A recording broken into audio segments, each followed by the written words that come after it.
Hello, everyone. So, this is a commentary companion for Batman Forever, and it is actually the first DC movie in which I do an audio commentary for. I promised I would do Batman Forever, and so I'm living up to my promise. So remember, friends, Batman Forever is currently available to stream on these platforms. You can listen to the commentary while simultaneously streaming Batman Forever on these platforms. Don't you forget that. And once again, rest in peace, Val Kilmer. You'll always be our Huckleberry. So sit back, relax, and enjoy the show of Batman Forever. Welcome to Commentary Companions. I'm your host, Tony Garcia, and today we'll be doing a commentary on the movie Batman Forever, released on June 16th, 1995. Now, of course, the making of this film is practically as interesting as the movie itself. But in case you're wondering, I'm willing to give you a bit of a history run about it, especially in honor of the late but great Val Kilmer. Now, as you know, well, in 1989, Tim Burton directed the Batman movie, and it was a smash hit, bringing Batman back into the limelight and pretty much proving that a dark and twisted version of the character could work. With the success of the 1989 Batman movie, this meant that a sequel was inevitable, and we got Batman Returns, released in 1992. But the film was dark and twisted, yes, but this actually caused a lot of backlash to a lot of parents. They criticized the dark, twisted tone and the adult themes. It was so bad that McDonald's had to pull out from ever doing had to pull out from their promotional material for Batman Returns. But ironically, Coca-Cola continued their promotional tie-in for Batman Returns. I mean, I am serious when I say McDonald's said to Warner Brothers that they would never do a cross-promotional tie-in material ever again with WB if Tim Burton was ever involved with another Batman movie. Yeah, that's pretty harsh. But of course, Batman Returns was successful enough, but not exactly the numbers that Warner Brothers was looking for. And so they wanted to do a more lighthearted tone for the third Batman movie. Now, if Tim Burton had gotten the chance to direct Batman 3, it would have been it would have been dark and gritty, and most likely would have had Robin Williams playing the Riddler. And Michael Keaton, who had played Batman in the first two Batman movies, would have returned as Batman. In fact, the only two people who actually returned from the first two Tim Burton Batman movies were... Wouldn't you get? Don't you know? It's like the only two Batman actors to return were Pat Hingle as Commissioner Gordon and Michael Gough as Alfred Pennyworth. Other than that, it was a new cast, new everything. I mean, some crew members still returned, and this is what happened. And of course, Tim Burton would have directed, but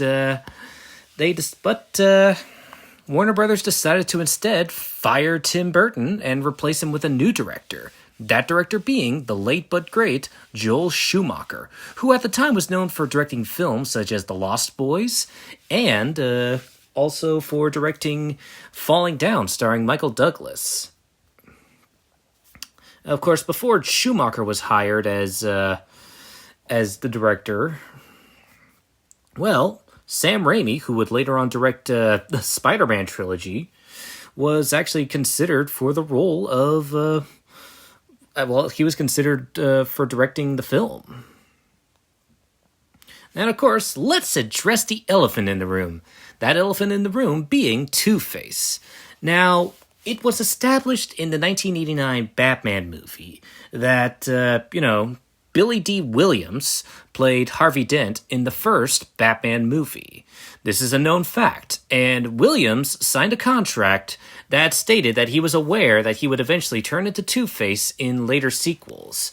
And he would have played Two-Face in Batman Forever, but the director and Warner Brothers themselves decided to buy Billy D. Williams' contract out, and he ended up not playing Two-Face ever again. Billy D. Williams would not play Two-Face again until 2017 when he voiced Harvey Dent in Two-Face in the Lego Batman movie, which is pretty funny, all things considered. Now, the reason that Tommy Lee Jones was considered for the role of Two-Face and got cast as Two-Face was for two reasons.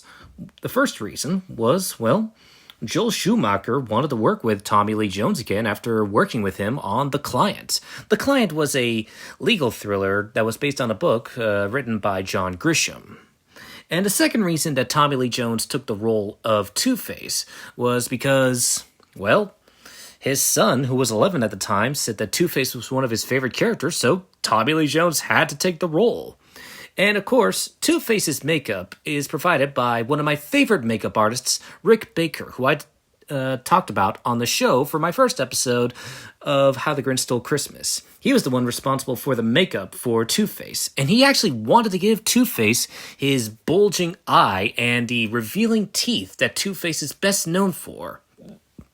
But unfortunately, that design choice was vetoed. But it really is cool how Tommy Lee Jones looks in that Two-Face makeup. The Two-Face makeup actually took 4 hours to apply, and we cannot say that Tommy Lee Jones was not dedicated to the makeup and the performance. And Batman Forever was nominated for Academy Awards for Best Cinematography, which lost to Braveheart, Best Sound, which lost to Apollo 13, and Best Sound Effects Editing, which also lost to Braveheart. Now, isn't that interesting?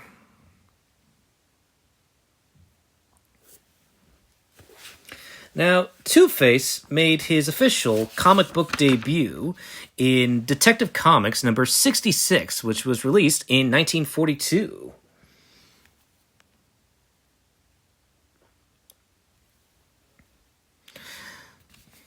And let's talk about the costume design. Now, the costume design was overseen by Bob Ringwood, with Jose Fernandez designing and sculpting the Batsuit under Ringwood's supervision and Joel Schumacher's direction. And yes, I know, the nipples, the one distracting feature in the Batman movies directed by Joel Schumacher. However, in Schumacher's defense, the reason that he did that he gave the suit's nipples was because, well, he was basing it off of, well, Greek statues. It makes sense anatomically speaking. And let's talk about Bob Ringwood and Jose Fernandez. Now, Bob Ringwood returned to the Batman franchise after working on costume designs for the first Batman movie and Batman Returns.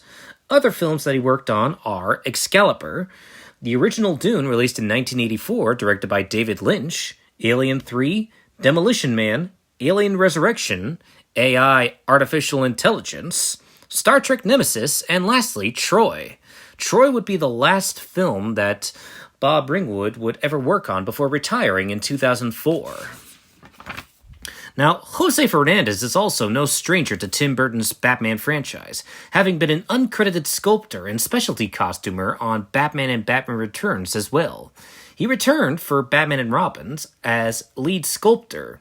Other films that Jose Fernandez has worked on are Daredevil, released in 2003, the Planet of the Apes remake, directed by Tim Burton, X2, Hellboy, released in 2004, Iron Man 2, After Earth, X-Men Days of Future Past, Avengers 2, Mockingjay Part 2, Batman vs. Superman, X-Men Apocalypse, Suicide Squad, Thor Ragnarok, Aquaman, X-Men Dark Phoenix, and Guardians of the Galaxy 3.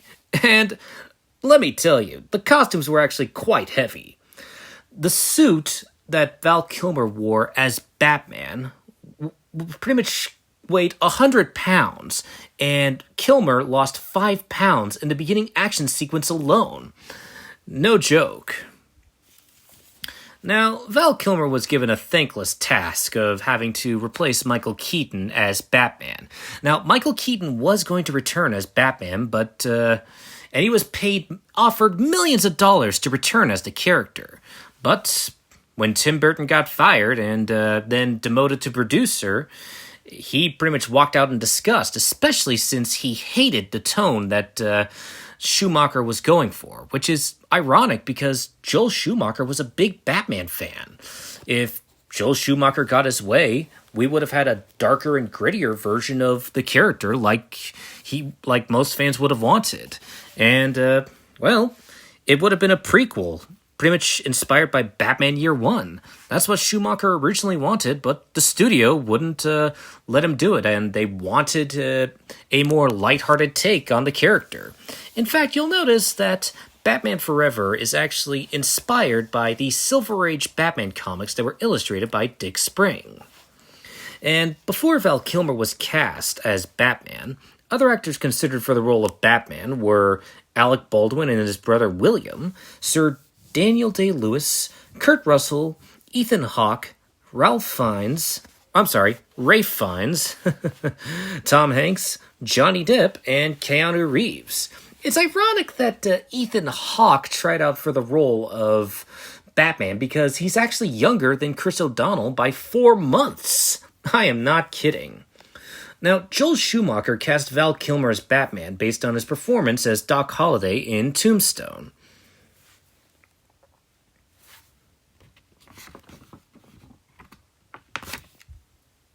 Now, Joel Schumacher cast Val Kilmer as Batman based on his performance as Doc Holliday in Tombstone. Oh, wait. I think I already said that. Shoot, I'm sorry.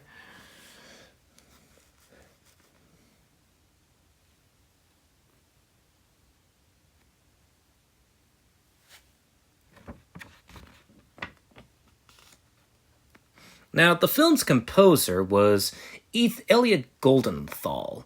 And, Goldenthal had a very thankless task of having to replace Danny Elfman, who had played a big part in making the Batman films work. And, he ain't no Danny Elfman.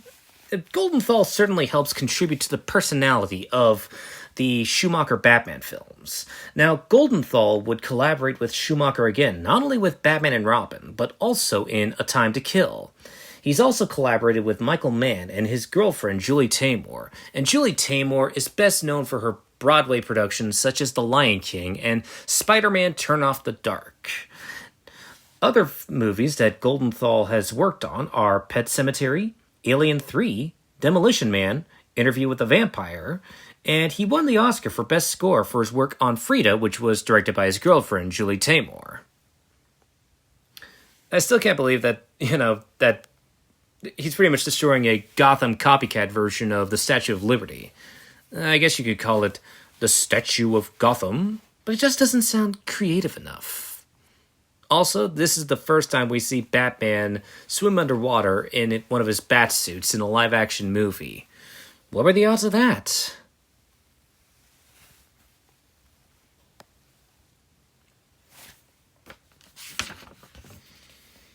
Now, the design of Gotham City in this version was inspired and influenced by Batman comics of the 1940s and the 1950s, New York City architecture in the 1930s, and modern Tokyo, along with a lot of parties that Joel Schumacher went to. Also, this is a cool fact that I didn't even know until, a few minutes ago. Iron Man director Jon Favreau, who is also an actor, and might I remind you, was actually an extra in Batman Forever. In fact, he's one of the assistants that is seen walking alongside Bruce Wayne. It's very a blink and you'll miss it, but now I notice him watching him the second time over. It's a non-speaking role, but damn, I was not expecting that.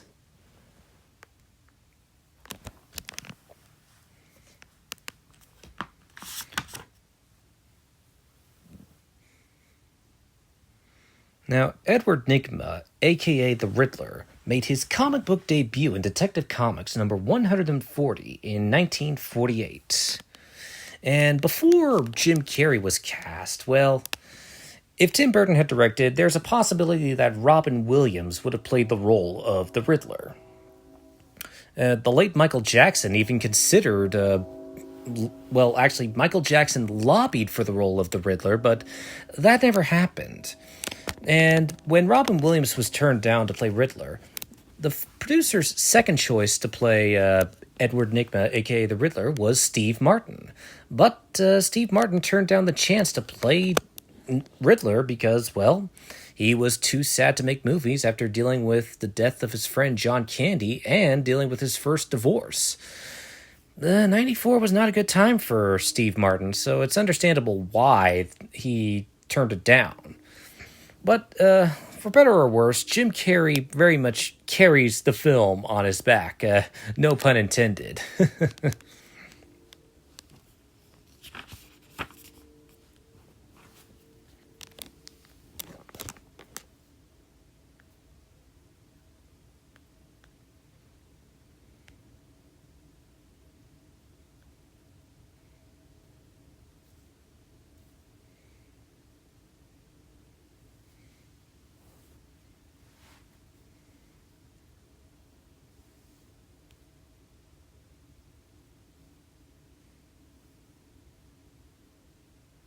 Well, time for Bruce to go to his other job.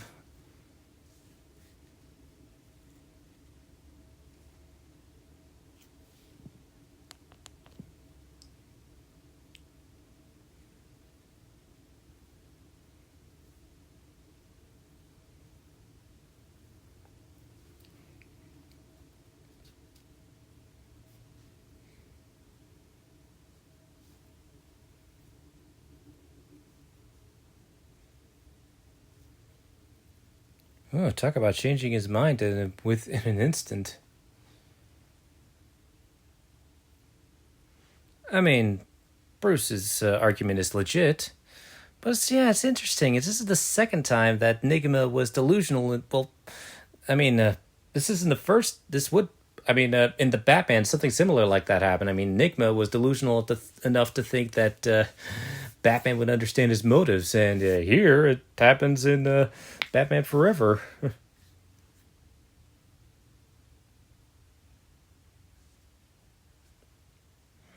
Now, I like also, yeah, Batman Forever is the first live action Batman movie to ever feature Wayne Enterprises. And I love that Bruce has a secret hideaway to a secret Batcave underneath Wayne Enterprises. I mean, it's not too outlandish to imagine.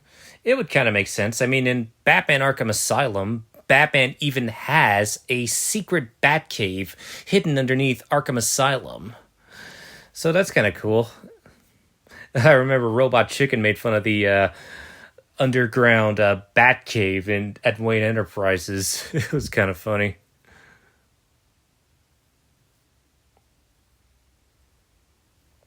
Now, H.R. Geiger, who was best known for designing the Xenomorph costume in the Alien films, helped contribute designs for the Batmobile, but one of his prototype designs was actually rejected for looking too silly. And let's talk about Chase Meridian. Now, the reason Chase Meridian was chosen as Bruce's love interest is because the screenwriters thought that it would be more interesting to have Bruce date a psychoanalyst rather than plucking a typical socialite love interest from the comics. Back when Tim Burton was the original director, Rene Russo was originally going to play Dr. Meridian. When Kilmer was cast and Burton got the boot, Joel Schumacher decided Russo was too old and recasted Rene Russo. And before Nicole Kidman was considered for the role of before Nicole Kidman was cast as Meridian, well, Robin Wright and Linda Hamilton were considered for the role.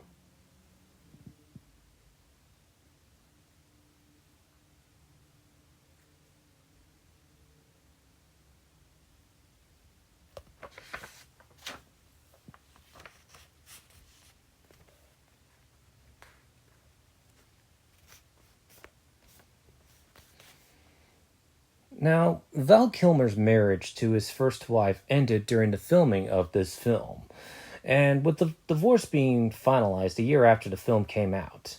whether the stress of the divorce contributed to Kilmer's difficult attitude and strained working relationship with Joel Schumacher is unknown, but wearing the suit also didn't help for Val. I mean, it pretty much brought out his impatient side and difficulty to work with.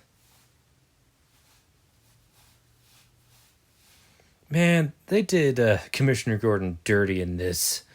Oh, I mean, I feel bad for Pat Hingle because when he was cast as Commissioner Gordon in the first film, I mean, he had such an opportunity to play a non-comedic role until his role kept on being reduced in Batman Forever and Batman and Robin. I feel bad for him. The catchphrase of every incel YouTuber.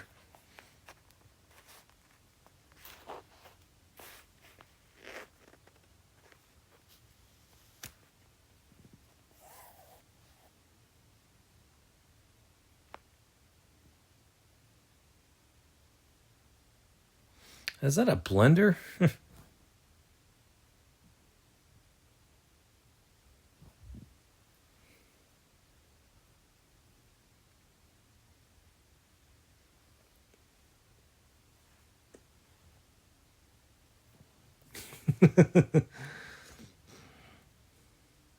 Waking him up by raising. Did he pluck out a nose here to wake him up? Famous last words.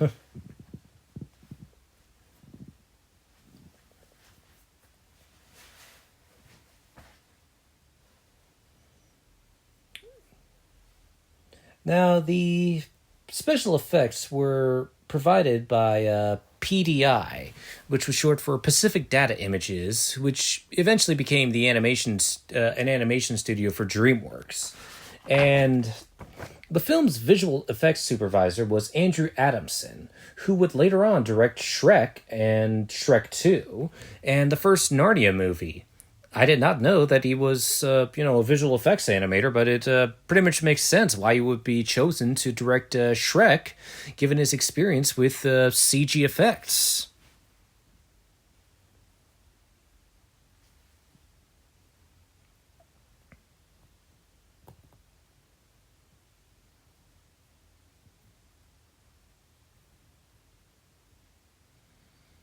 Going fishing.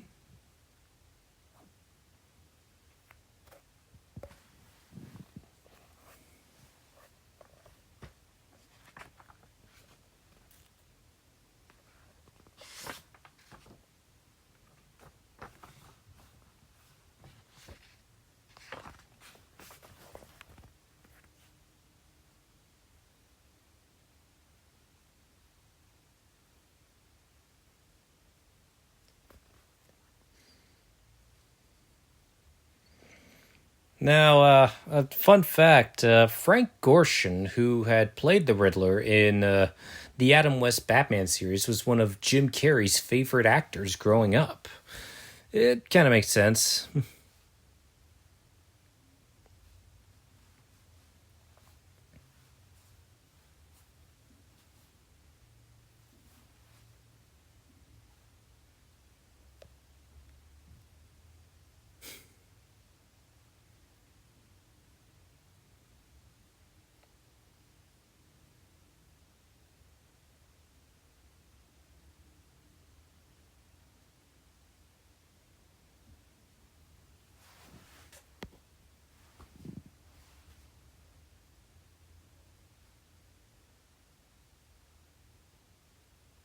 I'm just wondering what's inside what's clearly a blender.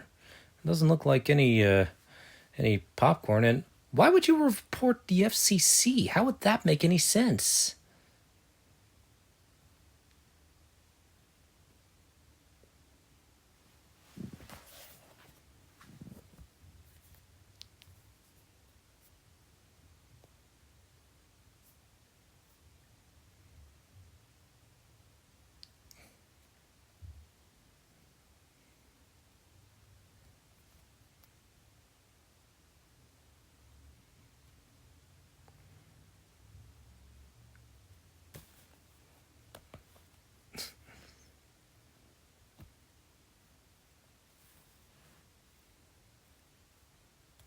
Now, one of the co-writers of this of Batman Forever was Akiva Goldsman, and other movies that Goldsman had written were for The Clients, I, Robot, I Am Legend, Cinderella, and he also wrote more than a dozen episodes for the science fiction television series Fringe.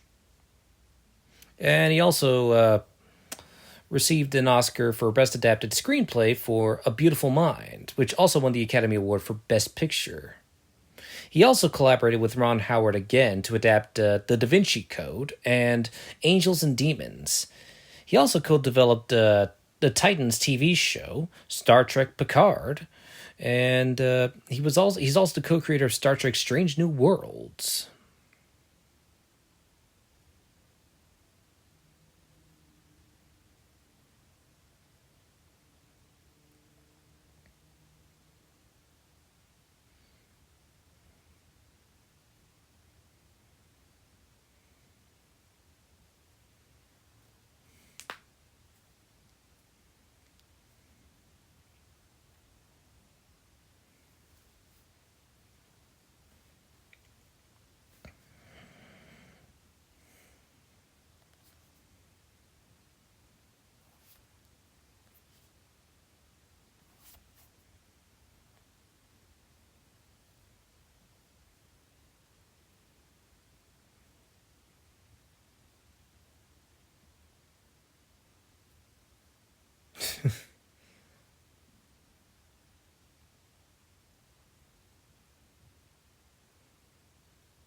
Oh, very specific.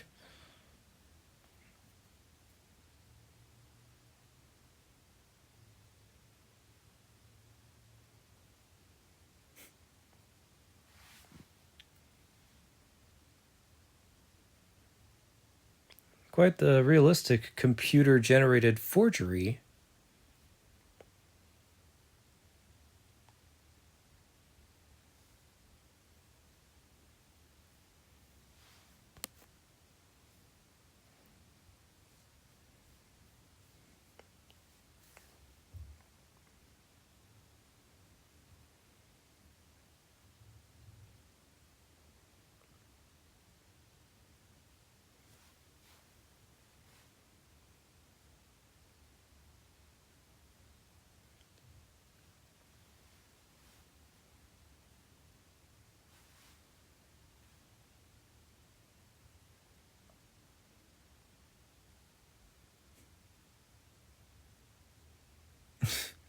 The blank sound effect.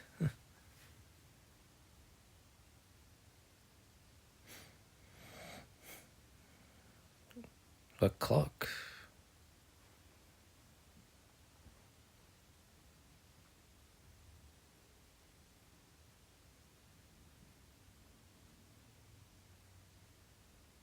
Quite a mystery.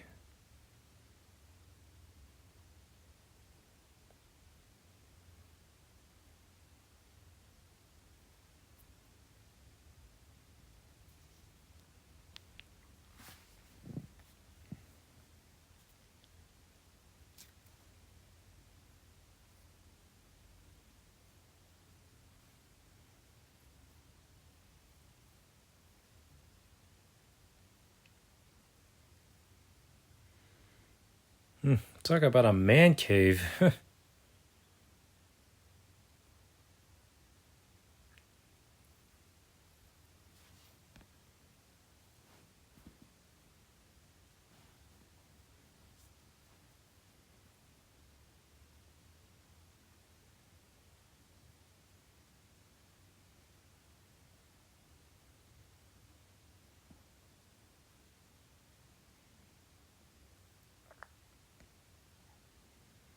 And of course, this was back in the days before there were security cameras or security doorbell cameras.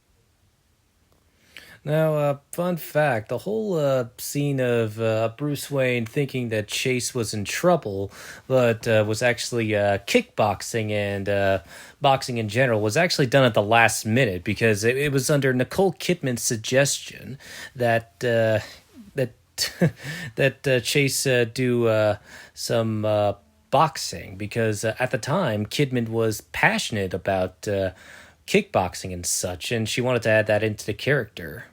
And of course, this wouldn't be the last time Nicole Kidman would work on a DC film, as 23 years later, she would play Aquaman's mom in the first Aquaman movie and its sequel. Oops.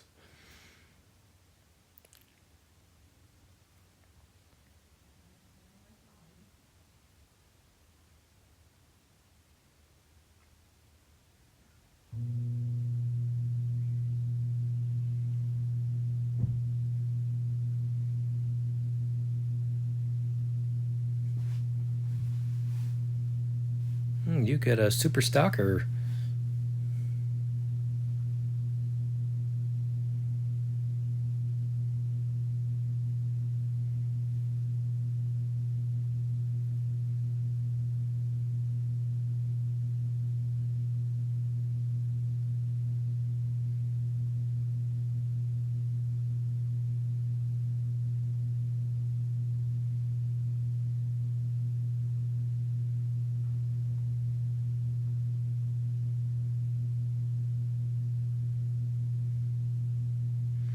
It's not a very professional term.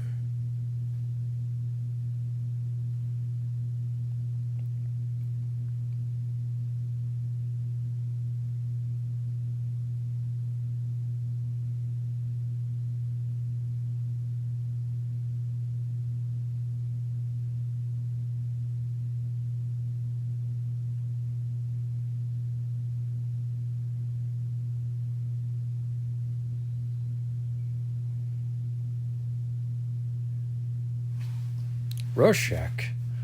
Well, of course, the reason I know what Rorschach is because of the DC Comics character from Watchmen. I didn't realize that his name was a reference to a psychological inkblot Rorschach that psychologists use.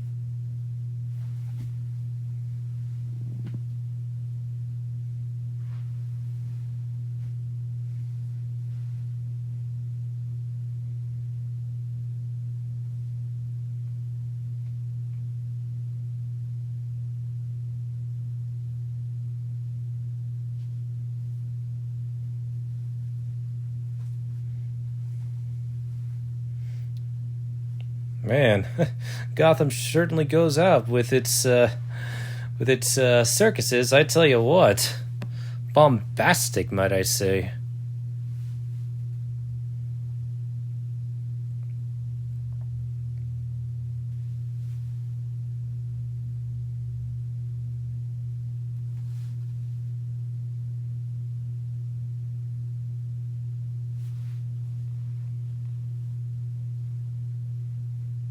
Apparently, the female reporter that is interviewing Wayne is actually was Bob Kane's wife at the time.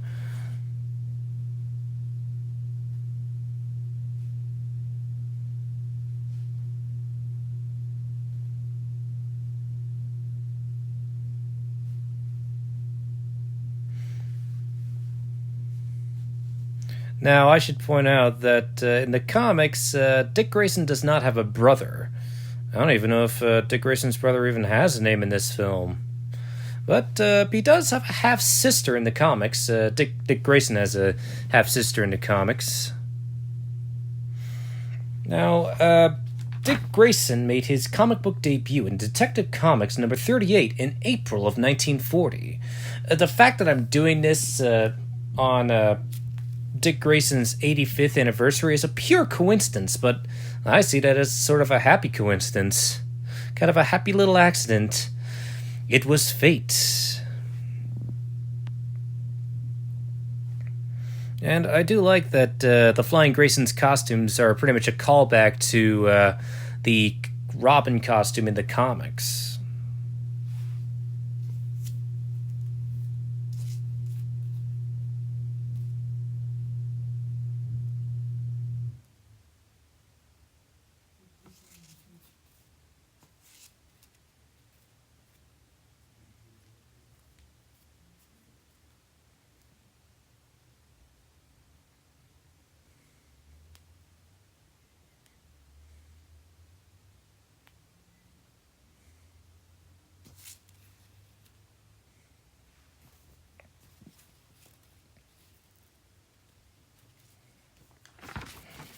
Now, before Chris O'Donnell was cast as Dick Grayson, other actors considered were Mark Wahlberg, Leonardo DiCaprio, Matt Damon, Jude Law, Ewan McGregor, the late Corey Haim, Corey Feldman, and Alan Cumming.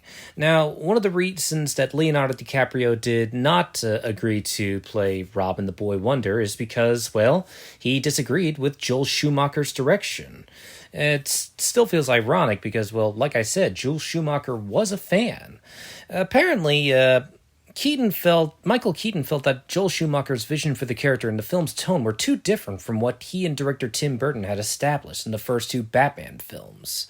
I mean, Michael Keaton wanted to maintain a portrayal of Bruce Wayne as distinct from Batman, while Joel Schumacher seemed more interested in exploring the character's civilian identity more prominently. And Keaton felt that Schumacher's vision for the film was too light and comedic, deviating from the darker, more serious tone of the previous films, which feels ironic because, well, Michael Keaton was a comedian first.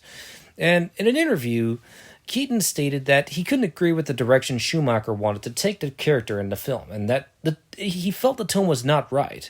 Schumacher reportedly asked Keaton why everything had to be so dark and sad, leading to a disagreement about the character's origin and motivations. Ultimately, these disagreements led to Keaton's decision to leave the project, paving the way for Val Kilmer to take on the role of Batman in Batman Forever.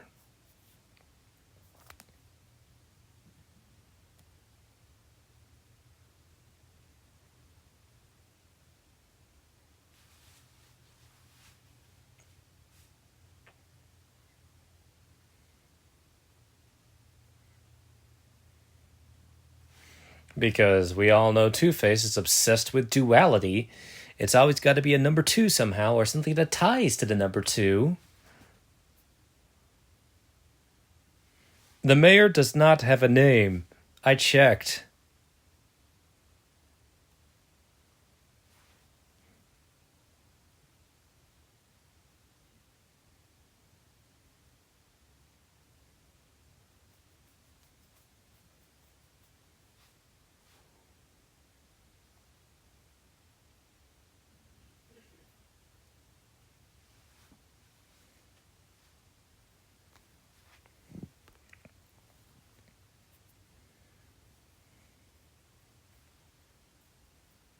Could you imagine if that reporter who was sitting next to Bruce pretty much heard Bruce say that?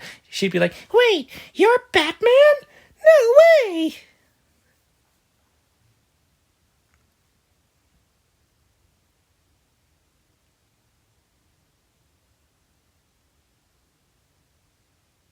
Oh, okay, so his name is Mitch. Mitchell Grayson.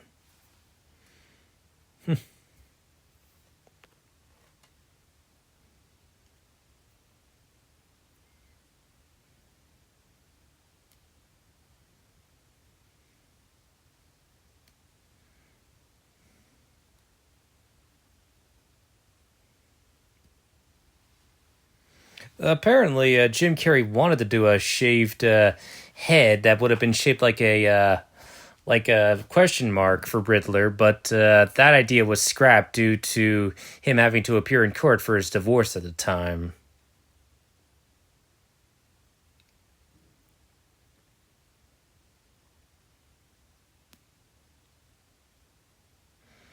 And also, Batman Forever is the first time that Harvey Dent appears as his Two-Face appearance. And I should also address the elephant in the room. Like, now, in the comics, Two Face is not responsible for the deaths of Dick Grayson's parents. This actually adds up, given that Dick Grayson made his comic book debut as Robin in 1940, and Two Face debuted in 1942. And the person who's actually responsible for the deaths of Dick Grayson's parents in the comics is actually Tony Zuko. Tony Zuko was a petty crook who tried to intimidate the circus that Dick's family worked at into buying his insurance. When they refused, Zuko rigged the acrobat lines, and which caused Dick Grayson's parents, John and Mary, to fall to their deaths. And so, yeah, it was some guy named Tony Zuko, not Two Face in the comics. Remember that now.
And of course, he's got to reference Metropolis, the home of Superman. I actually do like that little casual mention of Superman's hometown, which does indicate that Superman does exist in Tim Burton's Batman universe.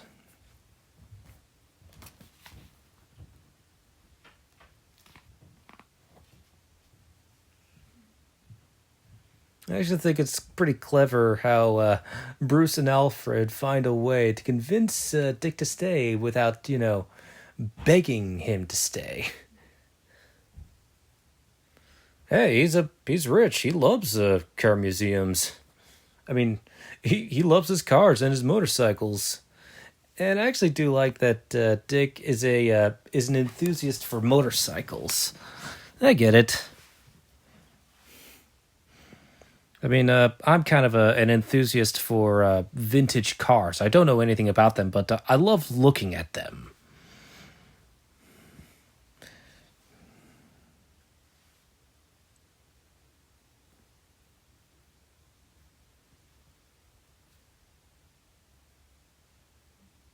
It's like, you son of a bitch, I'm in.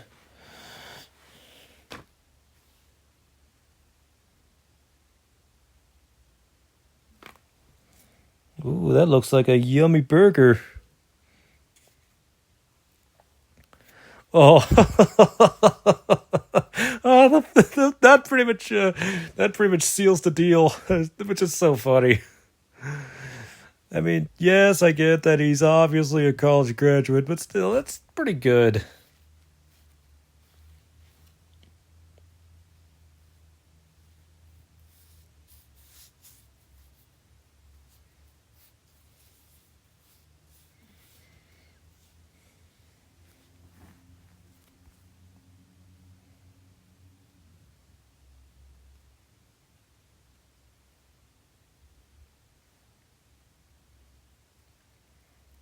What I don't understand is why didn't they just use the flashback footage of the murder of Bruce Wayne's parents from the first Batman movie? And they could have featured the line of, Jack Napier saying, "You ever dance with the devil in the pale moonlight?" Because remember, in the 1989 Batman movie, it was Jack Napier, aka the Joker, who was responsible for the death of Bruce Wayne's parents. He was their murderer.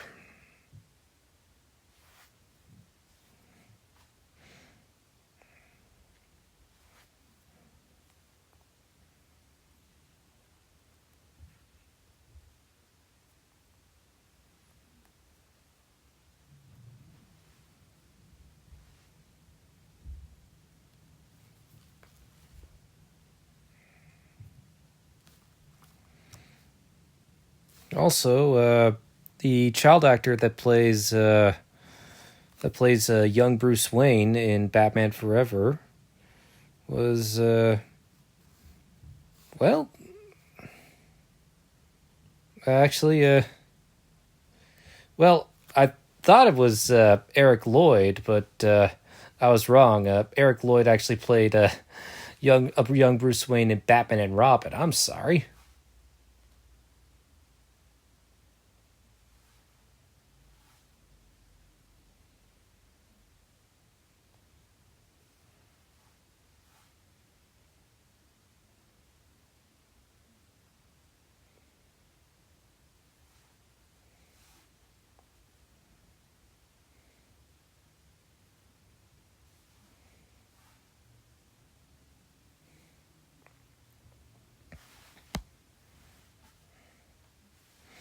I have a lot of mixed feelings about Val Kilmer as Batman. I mean, he may not be as great as Michael Keaton or Christian Bale or Robert Pattinson, but I actually like the scenes where he's in his civilian identity as Bruce Wayne, and he really pins that down very well.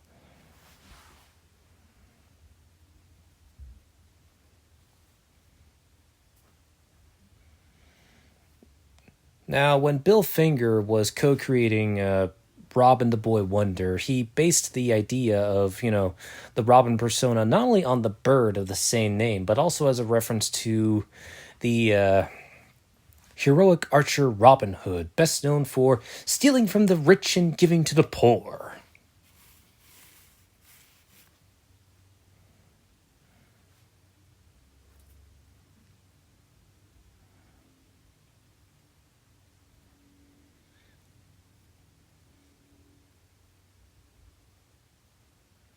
I really do respect the fact that Michael Goff continued to portray Alfred despite all the drama with Tim Burton and Warner Brothers. Props to him.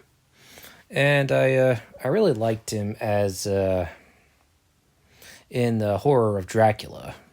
Yeah, I actually got to see that. Also, while the Batmobile was actually driven by a lot of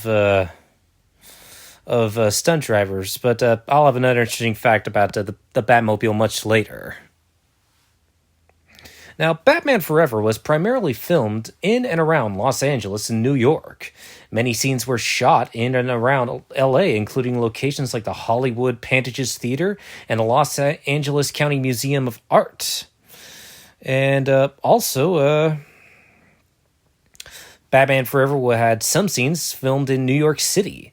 While the primary locations were Los Angeles and New York, it's possible that some scenes were filmed in other locations as well, but those are not as well known. Oh, is that a Ford Edsel that he blew up?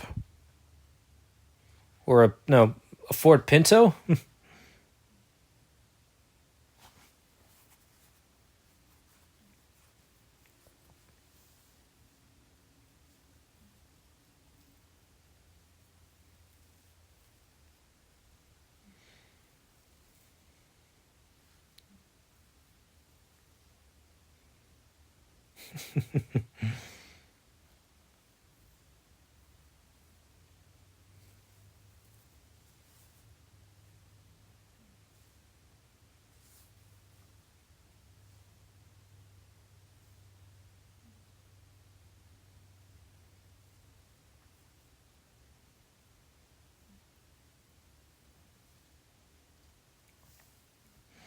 Oof, what a tight corner.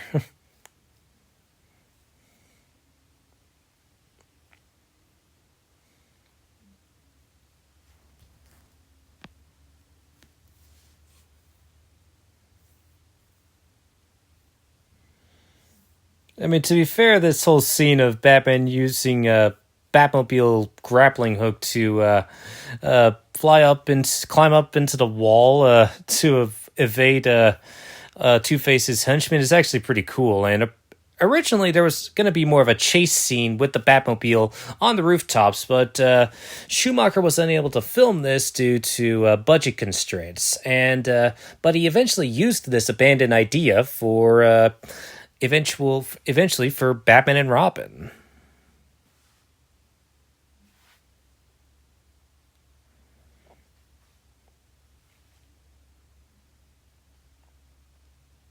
Why, do you think he's compensated for something?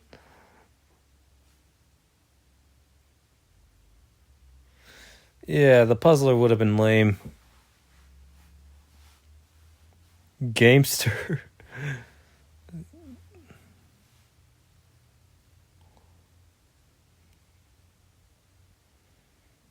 Sounds like a rejected G.I. Joe character. Question mark, man.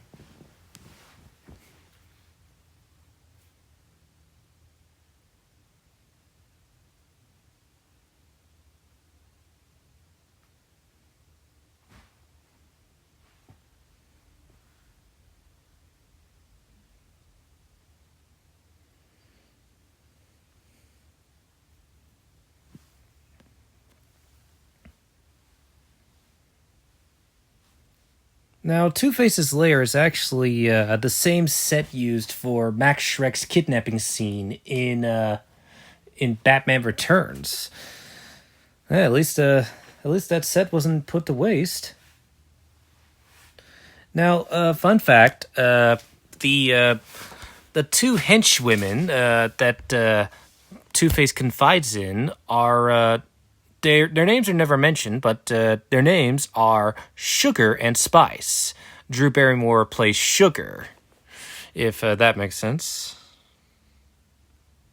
And now I can't wait. I've been waiting to tell you this crazy fact regarding Jim Carrey and Tommy Lee Jones as the Riddler and Two Face.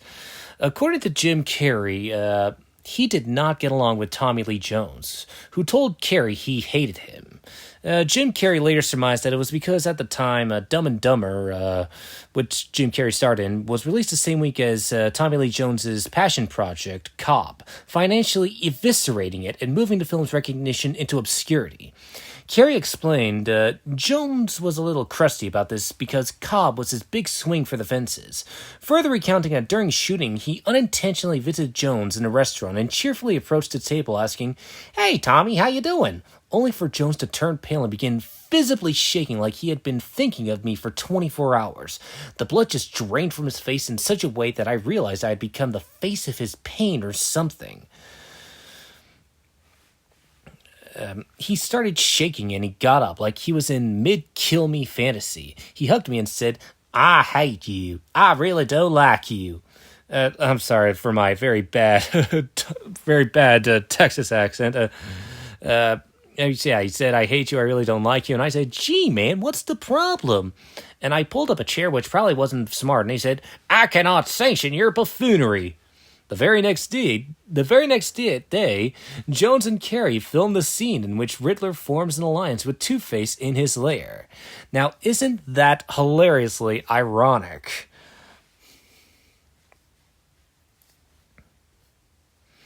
A disfigured left eye.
Now, the cartoon that Sugar's watching is a short known as The Stupid Cupid, and the cartoon that Spice is watching is the Sylvester cartoon Satan's Waitin'.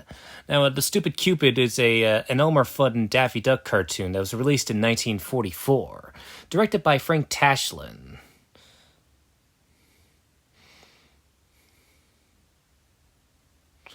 And fun fact, Stupid Cupid is one of the few Looney Tunes cartoons that in which Elmer Fudd is paired with Daffy Duck.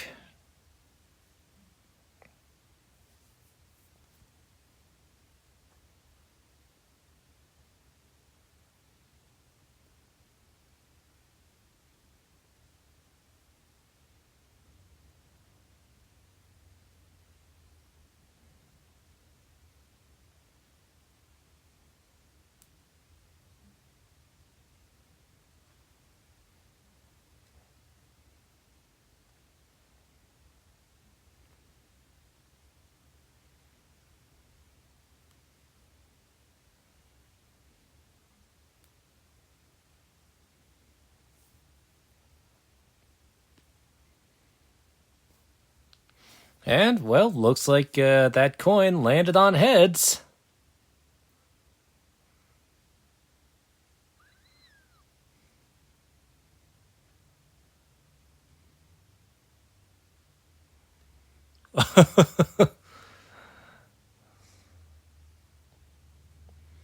Okay, I'm gonna be brutally honest. This whole kung fu laundry scene is definitely contributes to the dumbness of Batman Forever. It's probably one of my least favorite scenes.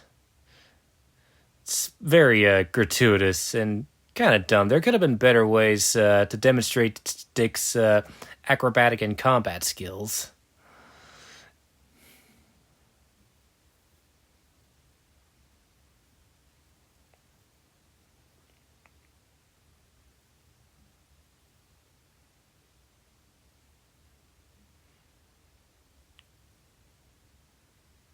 And these guys are just standing there nonchalantly taking it.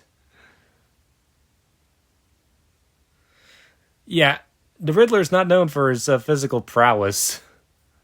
He actually had to use venom one time to fight a guy.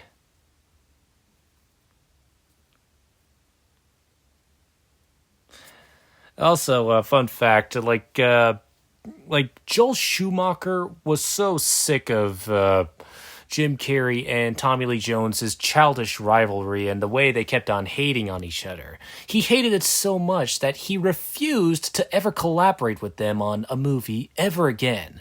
Ironically, he changed his mind as Joel Schumacher would collaborate with Jim Carrey on The Number 23. One of the few times Jim Carrey ever did a non-comedic performance.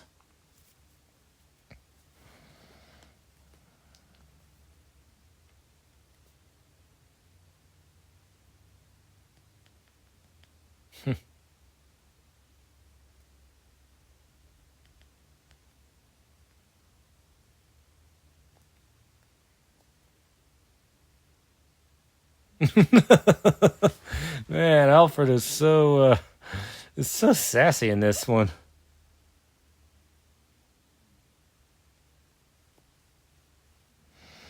Apparently, before they went with Nigmatech, they were going to call it Hectech.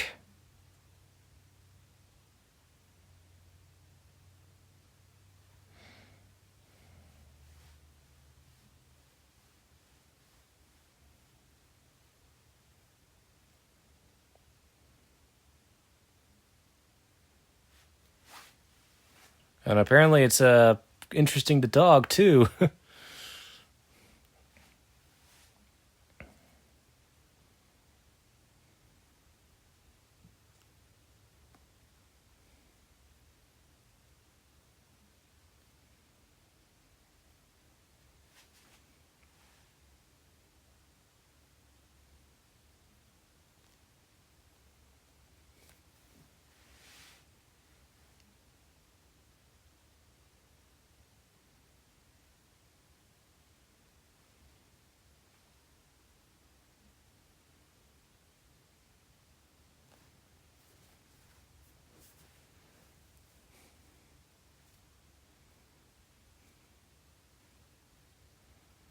So does Nigma constantly change his hair color, or is he wearing a wig?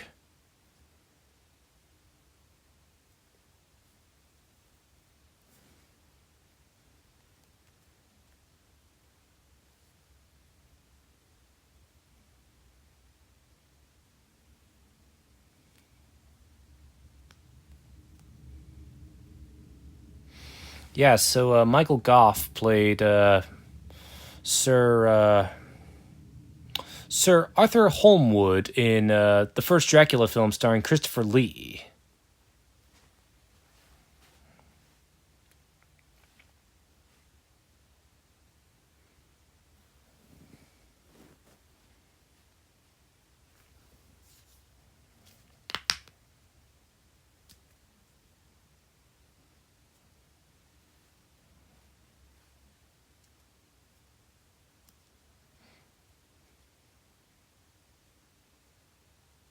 And what I think is funny is that when Alfred catches him, he has a look that says, "I'm not mad, I'm disappointed." And how he managed to convince Alfred to get out of the Batcave and steal the Batmobile, I don't know. Maybe he was like, "You saw nothing." I don't know. But honestly, Alfred has the funniest lines in Batman Forever, and funny for all the right reasons. I mean, the dead wives, the hamburger, and his "I'm not mad, I'm disappointed." He is so sassy. I love it.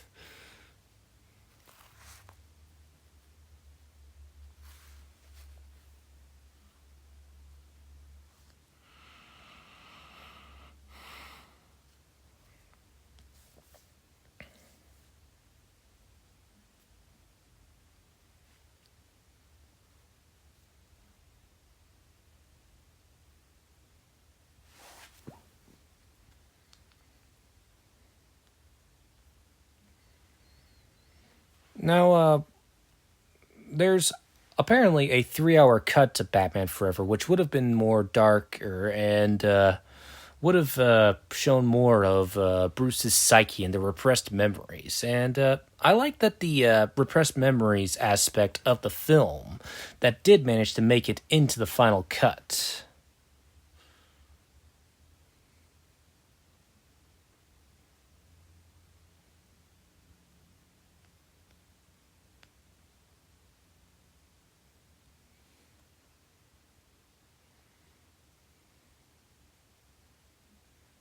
Oof, passive aggressive.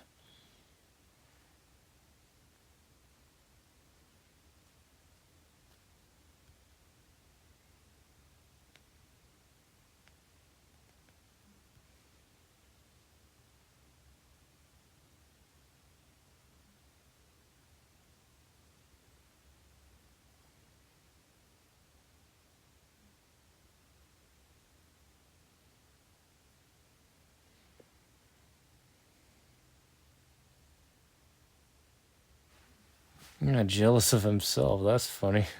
It's like Clark Kent being jealous of Superman.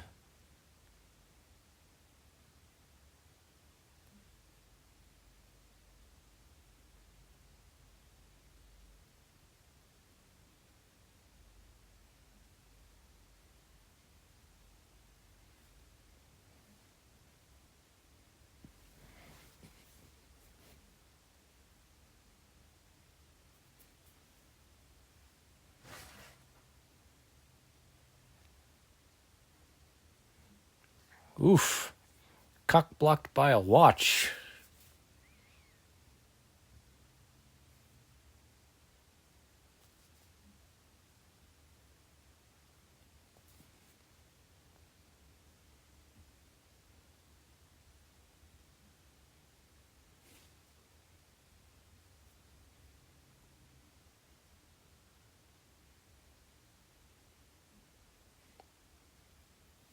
Ooh, and Alfred's not happy about that, which is ironic because he let Vicky Vale in. Also, I should point out now there are a lot of stunt drivers that drove the Batmobile in Batman Forever, but Chris O'Donnell insisted on driving the Batmobile himself, and that's committed dedication. Respect, Chris O'Donnell. At least you got bragging rights and say, oh yeah, I got to drive the Batmobile. Suck it! Where's the Mickey D's?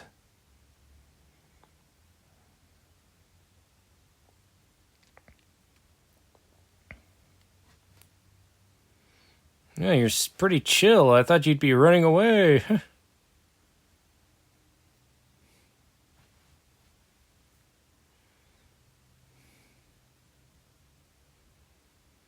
Puberty must have hit that guy hard.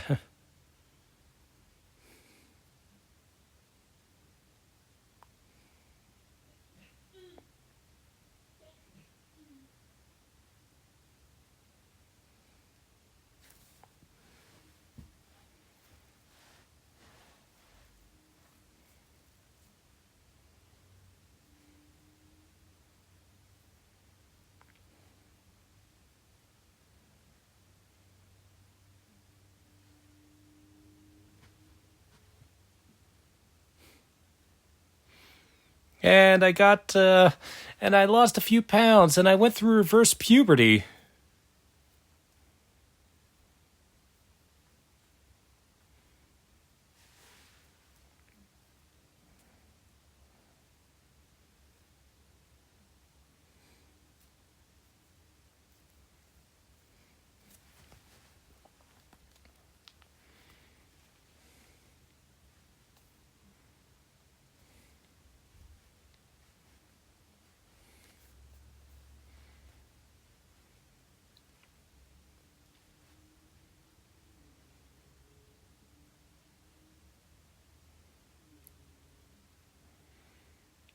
Smart move.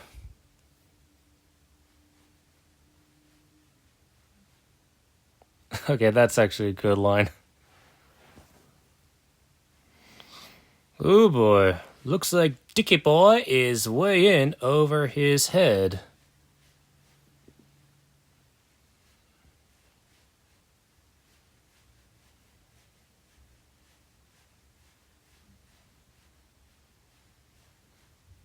Oh, he's waiting. Run away! Run away! Run away!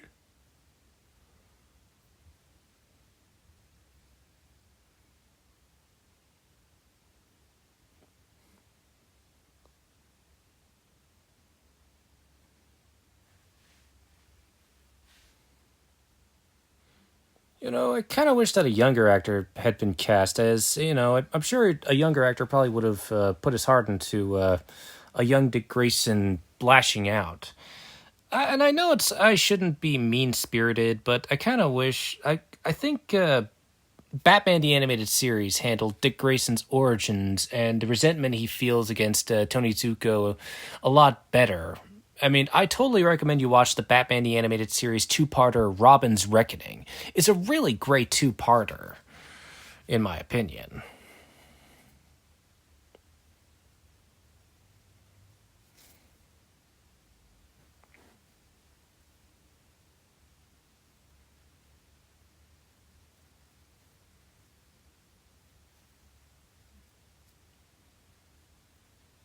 At least he's specific.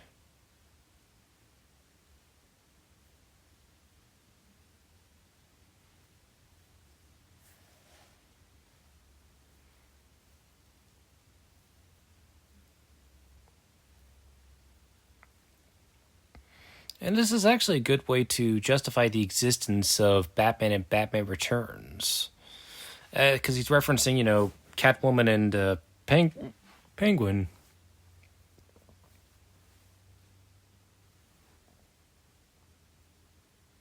Which is the closest we get to ever referencing the Joker.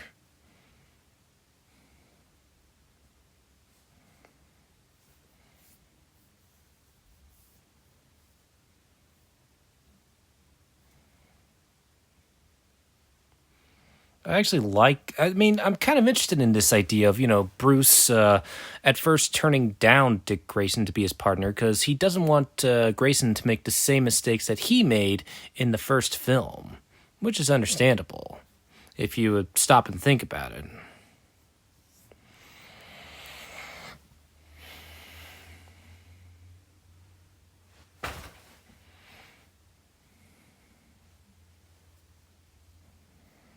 I don't know why Dick couldn't have worn a tuxedo.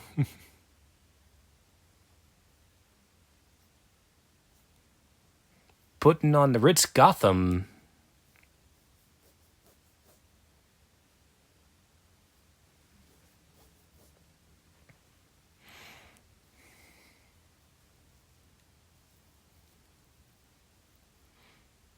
So so basically this is the only other scene that Drew Barrymore is in as Sugar.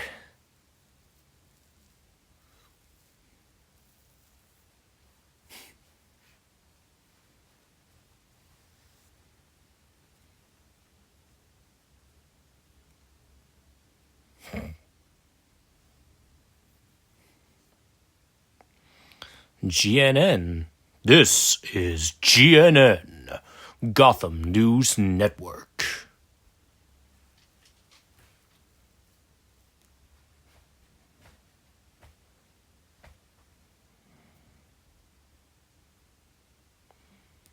Outgunned, outmanned, outnumbered, outplanned. You're gonna need a right-hand man.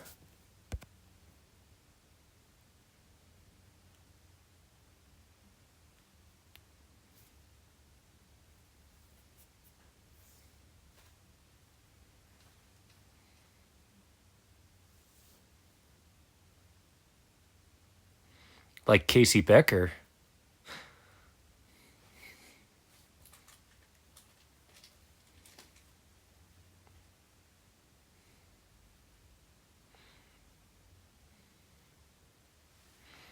Which really gives off a vibe similar to Mysterio.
Well, that's conveniently useful.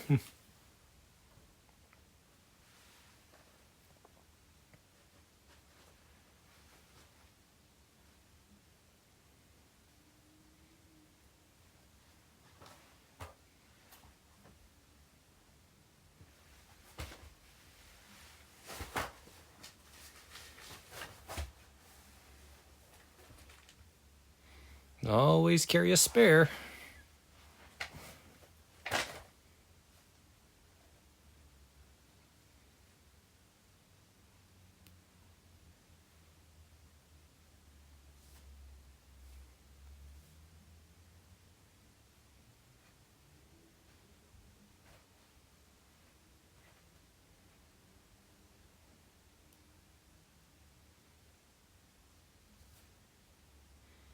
One thing's for sure, Superman can't read minds, but Enigmatech sure can. Which is not a good thing.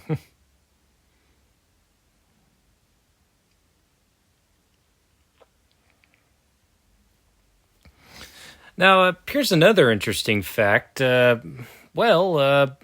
Val Kilmer and Tommy Lee Jones would actually collaborate again after Batman Forever in a Western film known as The Missing, which was released in 2003 and directed by Ron Howard. And here's a double whammy. Tommy Lee Jones wasn't the only Two-Face that starred in The Missing, as it would also star future Two-Face actor Aaron Eckhart playing a supporting role. So, yeah, two Two-Faces and one Batman. What were the odds of that? Now, if you feel robbed about the idea of Billy D. Williams playing Harvey Dent and Two-Face, don't feel too bad. Not only do they have Williams voicing Two-Face in the Lego Batman movie, but an alternate 6-issue comic book continuation of Batman Returns pretty much was released in 2022.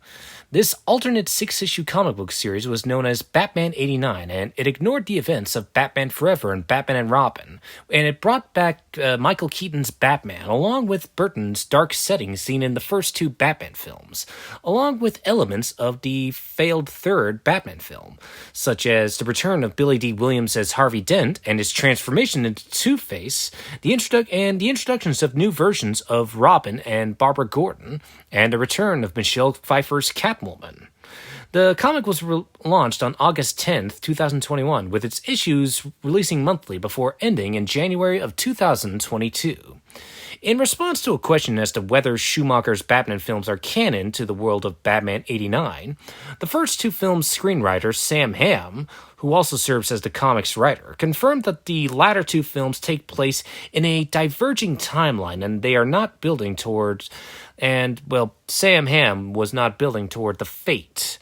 So, yeah, if you stop and think about it, the Schumacher films are like a diverging timeline that could have been caused by the Flash's interference in Flashpoint. At least that's my theory, and it actually makes a lot of sense in retrospect. Personally, I got the opportunity to read Batman 89, and it's pretty good. I shouldn't really use that as a comparison as Batman Forever. I mean, it's not fair to compare and contrast and all that, especially since on Commentary Companions, I do my best to try and value a film based on their own merits without bashing predecessors or successors. You know, I try my best to not discriminate. Give films a chance to be valued based on their own merits.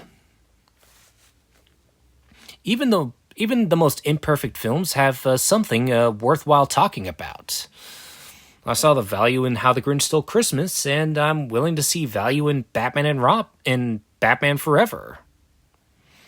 And the visual effects for Batman Forever are pretty decent, all things considered.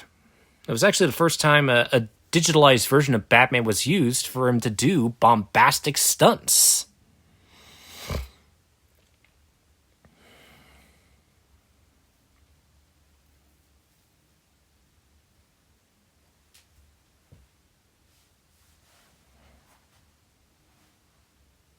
Duck.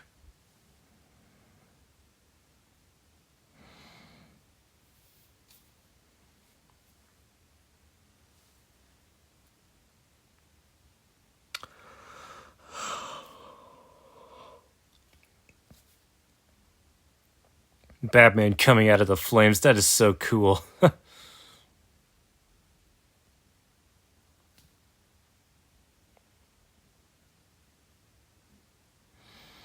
Don't you know, Two-Face? The only thing that can truly kill Batman is underwhelming box office returns. Of course, Batman can't really stay dead after being killed by underwhelming box office returns, because after that comes the inevitable reboot. But I guess burying him in a lot of debris and sand could do it. It's not a good way to go, I tell you what.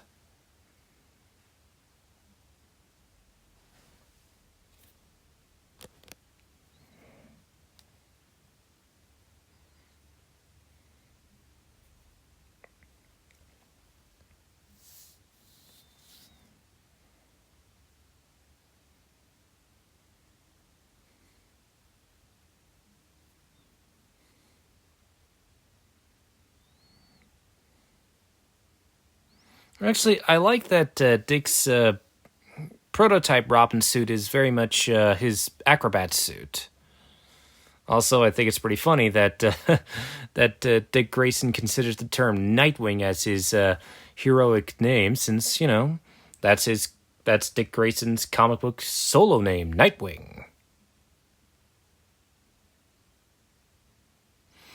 Now, I know some people have a problem with Dick Grayson wearing an earring, but actually, Schumacher's defense, he did say that the earring was meant as like to make him look hip, make him look modern. It makes him look like a character from the '90s. I'll tell you that.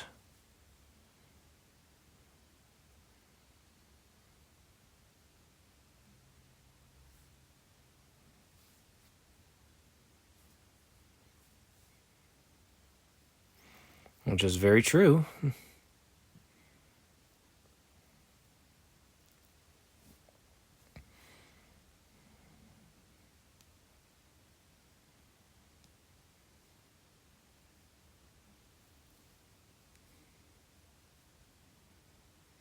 And Vicky Vale is probably saying, "Am I a joke to you?"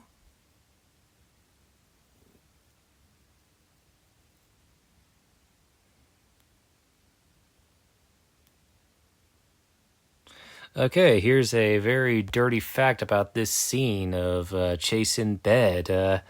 Nicole Kidman was literally wearing nothing at all. She only had the sheet covering her naked body. So, yes, Nicole Kidman was actually naked in this scene.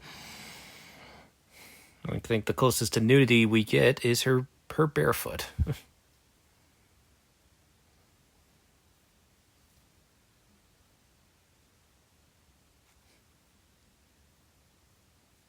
And ironically, when Joel Schumacher considered Poison Ivy as a villain for Batman Forever, Nicole Kidman was considered for the role of Poison Ivy, but Schumacher felt that Nicole Kidman would have been better for Chase Meridian. And, well, he dropped Poison Ivy, but eventually used her again for Batman and Robin.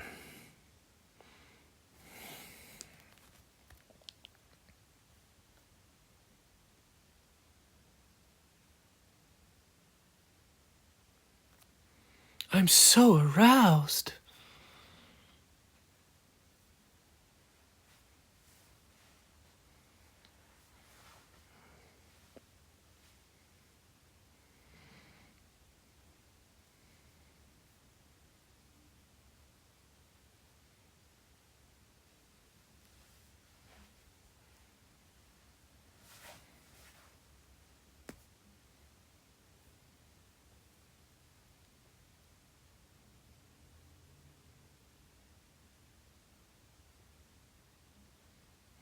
Yeah, Batman realizes the irony of the situation.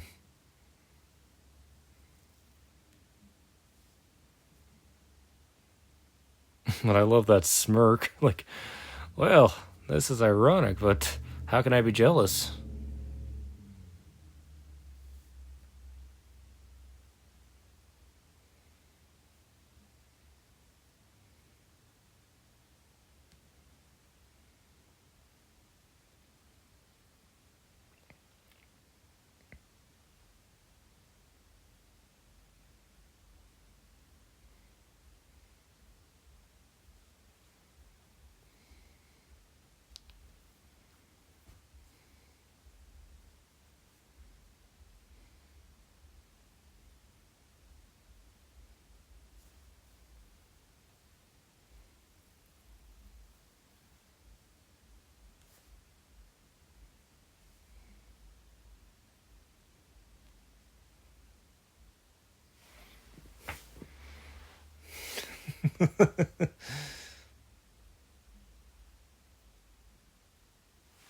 Oh, yeah, that'll totally last. For at least 30 minutes.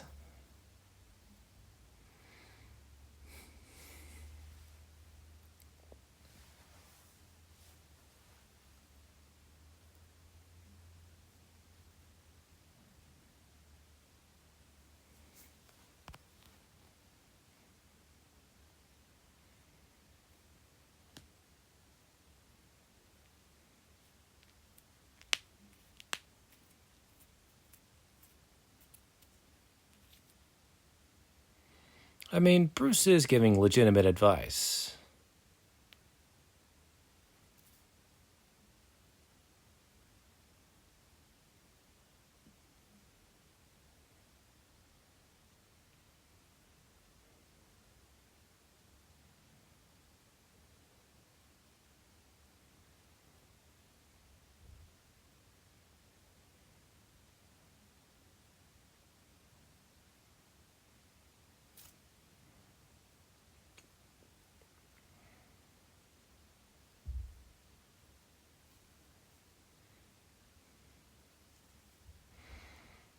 And the jack-o'-lanterns are the only way that justify that this takes place on Halloween. I guess it makes sense. I mean, Batman Returns took place in Christmas. Seems fair that Batman Forever have a day that takes place on Halloween. Though I'm gonna be frank with you all. I do not see Batman Returns as a Christmas movie. I said it.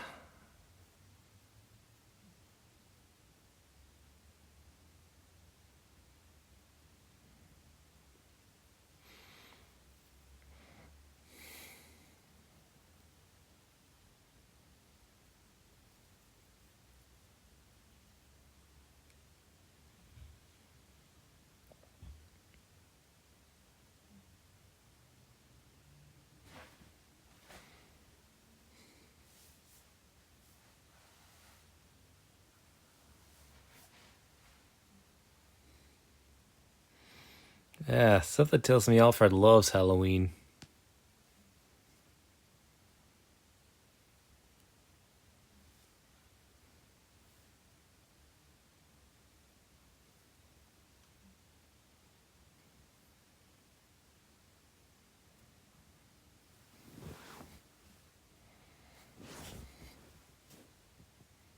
Oops. Oh, that just triggered a flashback. You ever dance with the devil in the pale moonlight?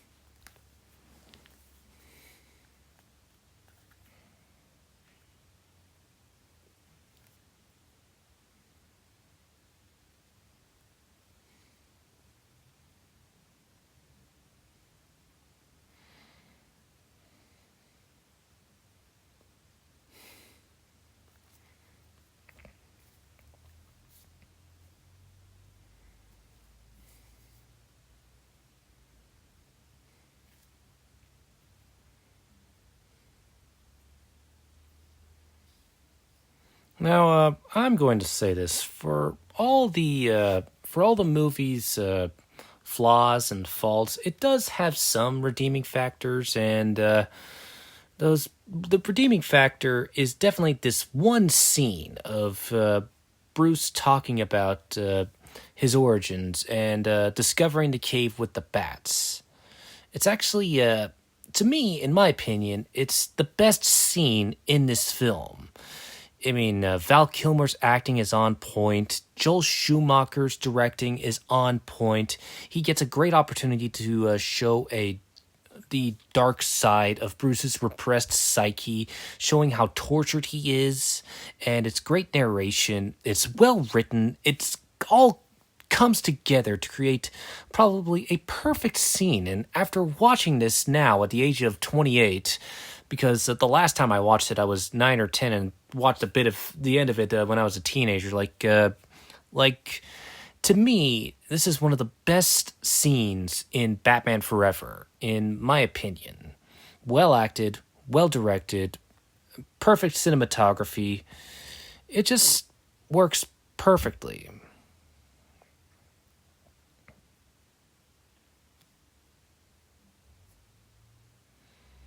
And Forever, it felt more like 5 seconds.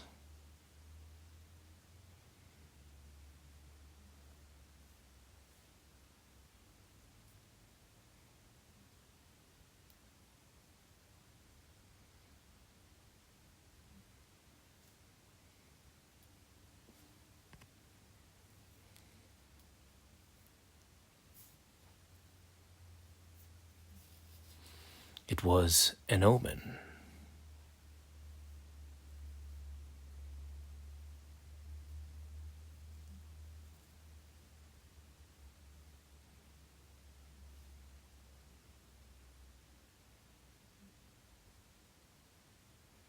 Yep, and this pretty much was the perfect way to truly depict the world of Batman. I mean, I mean, if you want to see why Warner Brothers would have considered Joel Schumacher to direct Batman Forever, just look no further than with films like The Lost Boys, Falling Down, and The Client. Especially Falling Down, because he understands dark and complex characters.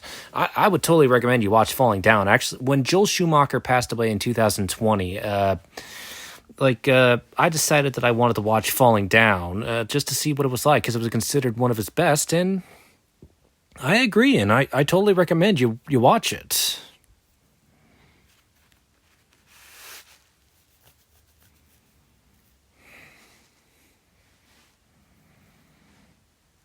And the treat for Nigma is destroying the Batcave in a few minutes.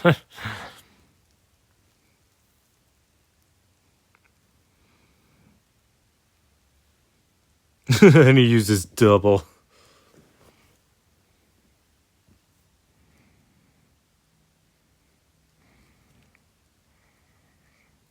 Apparently, Jim Carrey broke a lot of furniture in his trailer trying to practice perfecting how to use the cane.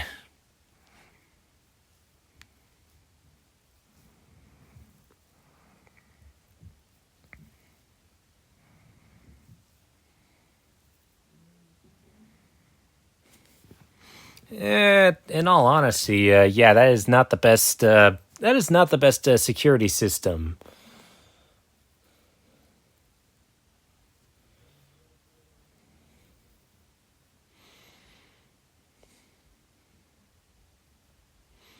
I agree. I mean, that is a cool Batmobile.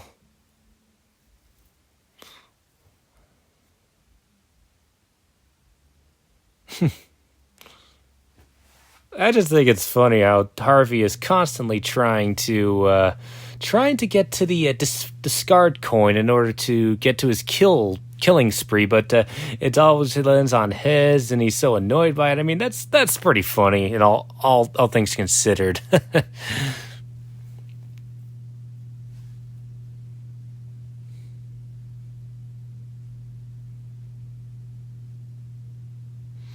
And the cartoon sound effects.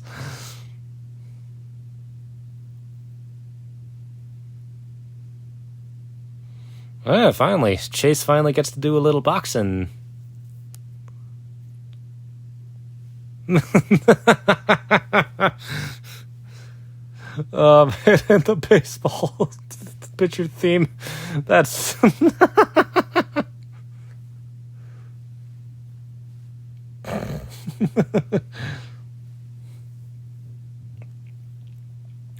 like I said. I could see why a lot of fans consider this a guilty pleasure. I totally get it.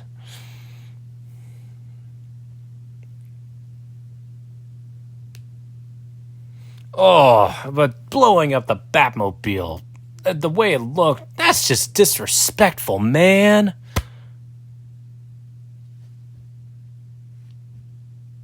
Oh, I can see why the film got a PG-13 rating.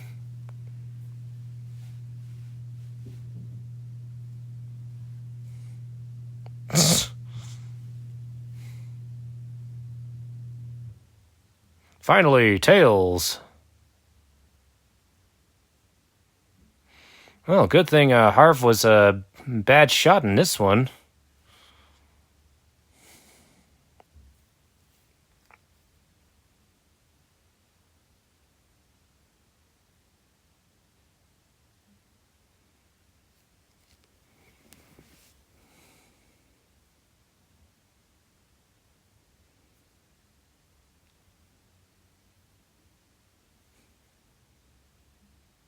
I wonder how long it took him to make that little riddle box.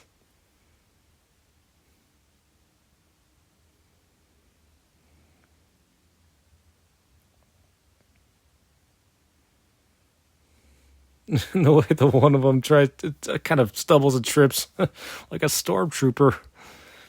I wonder if Two-Face hired all the goons from Stormtroopers R Us. That would probably explain how incompetent and clumsy they all are. Goons R Us?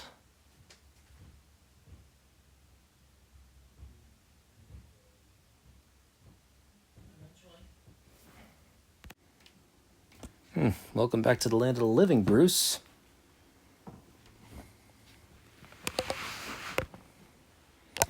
Which indicates that Alfred has been employed under the Waynes since Bruce was a kid. Probably younger than that, maybe. Again.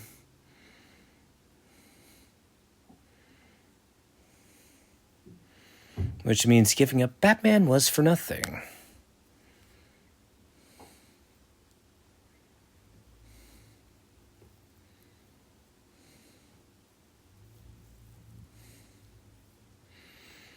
I wonder where Riddler got the jacket from. Hugh Hefner?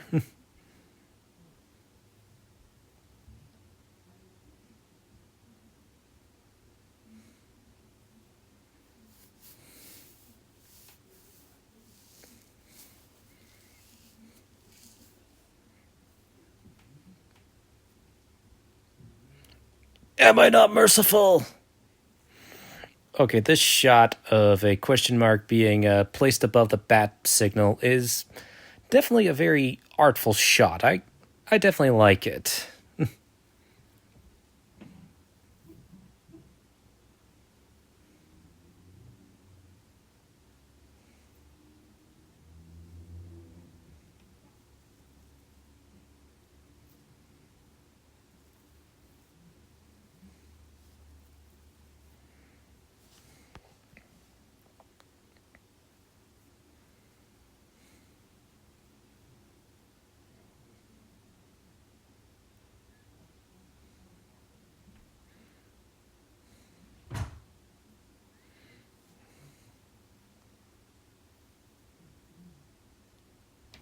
Mahi.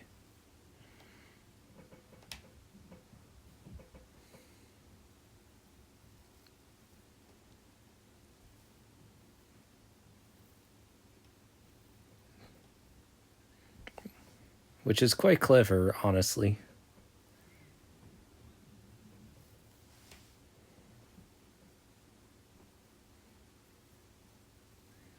How you managed to accomplish computer-generated forgery, well, you'd have to tell me.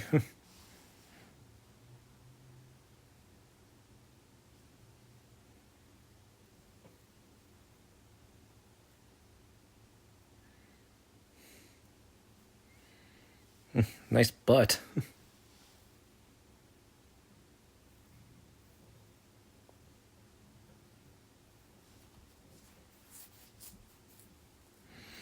The dialogue does feel like something out of a Silver Age comic sometimes.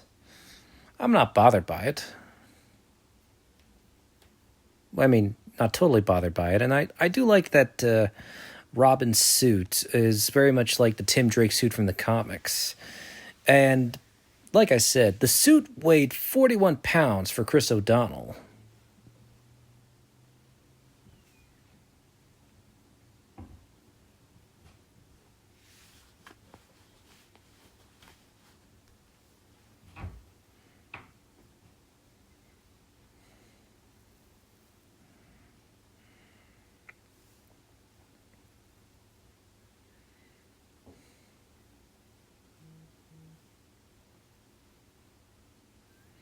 And I'm going to be brutally honest, I like the Robin suit from Batman Forever more than I like the Robin suit from Batman and Robin. I remember seeing promotional material of Batman and Robin and Chris O'Donnell in his Robin suit. I think it was the ice silver costume. And when I looked at it, I was like, that's supposed to be Robin? That doesn't look like Robin. The cartoons look more convincing when it comes to portraying Robin. I think my favorite Robin suit would have to be the one from the original Teen Titans cartoon. Yeah, that's definitely my favorite, alongside Dick Grayson's Robin suit in Batman the Animated Series. You just can't go wrong with all that. I know that that Dick Grayson's Robin suit is very much the Tim Drake suit, but I love it still.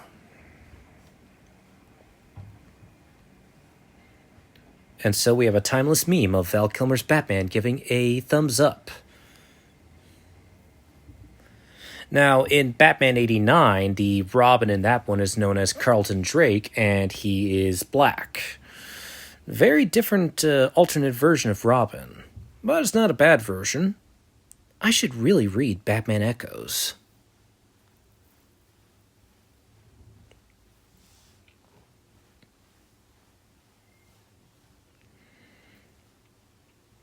Technically Battleship is algebra. I never could get into Battleship. It's one of those board games I just don't care for. No matter how many times you get the opportunity to say lines like, "You sunk my battleship."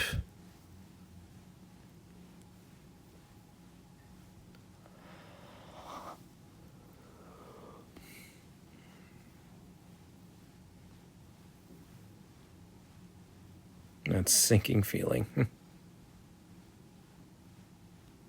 Yeet!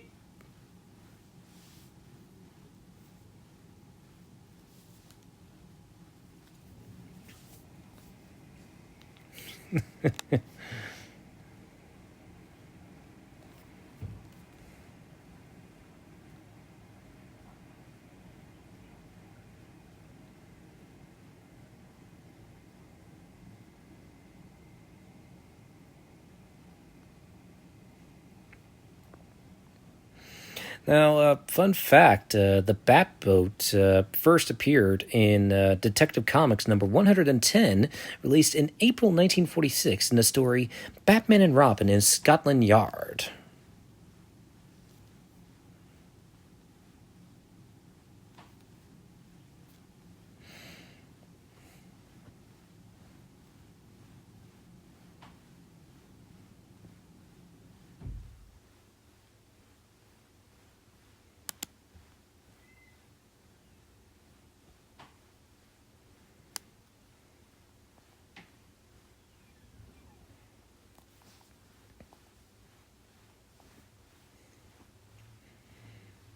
He went in like a torpedo.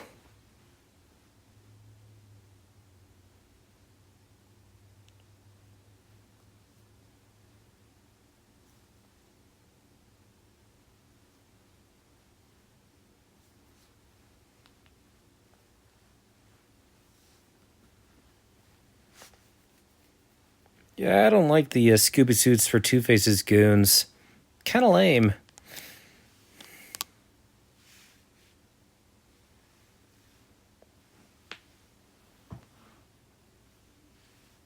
Pardon me while I change into my silver green outfit for the finale. Okay, I know I defended the dialogue, but the Holy Rested line is definitely lame. If if Dick didn't explain the joke, it would have been a fun callback. But if you explain a joke, there is no joke.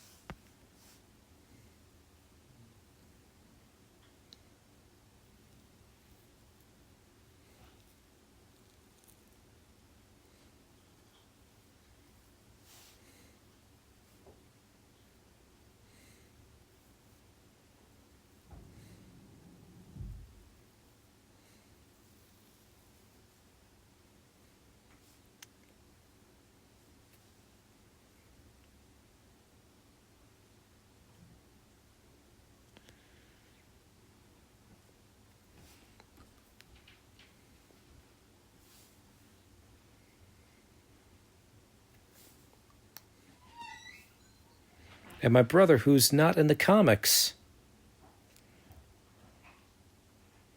Oof, careful, Dick. You know what they say.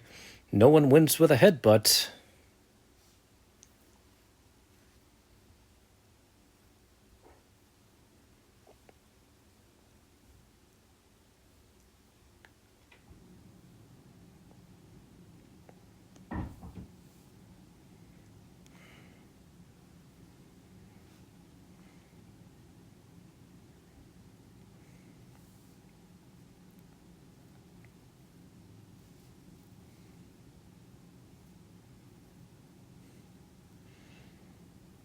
Oh dear, I think I feel another sneeze coming.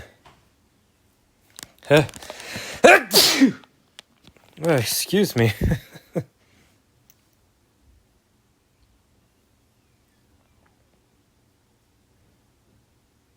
And so, Robin chooses justice, not vengeance. And I do like the comeback line of, I'd rather see you in jail. That's not a bad line.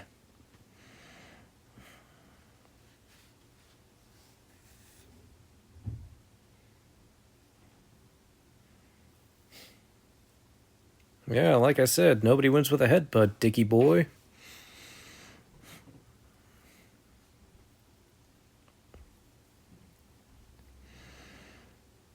Is this whole rocket boot unrealistic? Yes, but it's definitely cool.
Well, that's pretty dastardly, all things considered.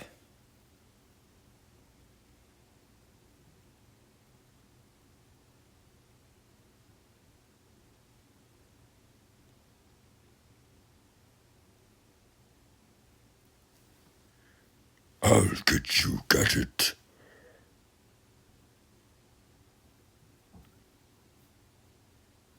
Yes.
Now, Spice is played by Debbie Mazar. And Mazar was in a lot of supporting roles in films like Goodfellas. And she also has been in Malcolm X, So I Married an Axe Murderer, starring Mike Myers. And she was also in Collateral, starring Tom Cruise and Jamie Foxx. But yeah, she's been in a lot of supporting roles. And she was also the voice of Maria Latorre in Grand Theft Auto 3 and the other sequels. She was even in several Madonna music videos.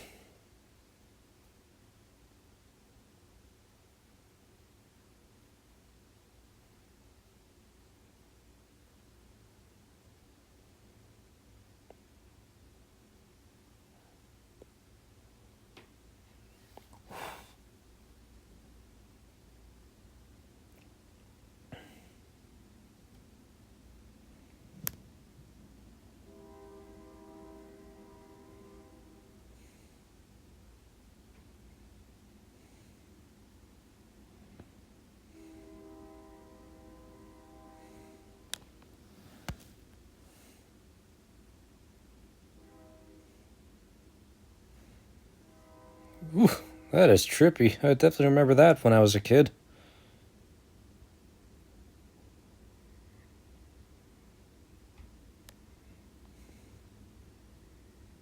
But he has enough spite left to let Chase and Robin go.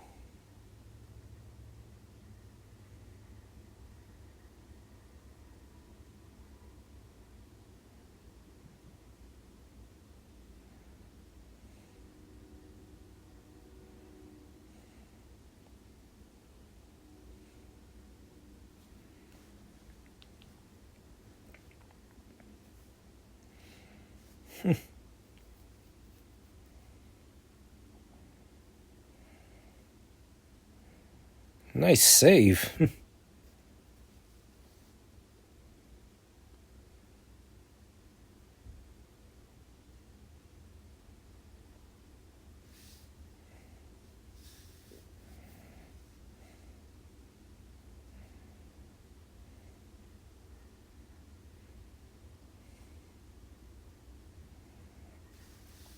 I would make a joke about Batman and Robin's cake, but I think the cake is made of rubber and latex.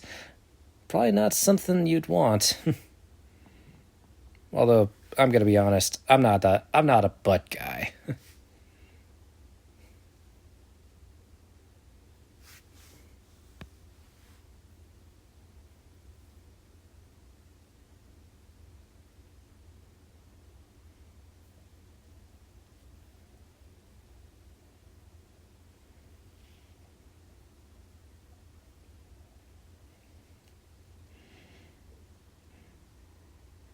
Oof, talk about an Achilles heel.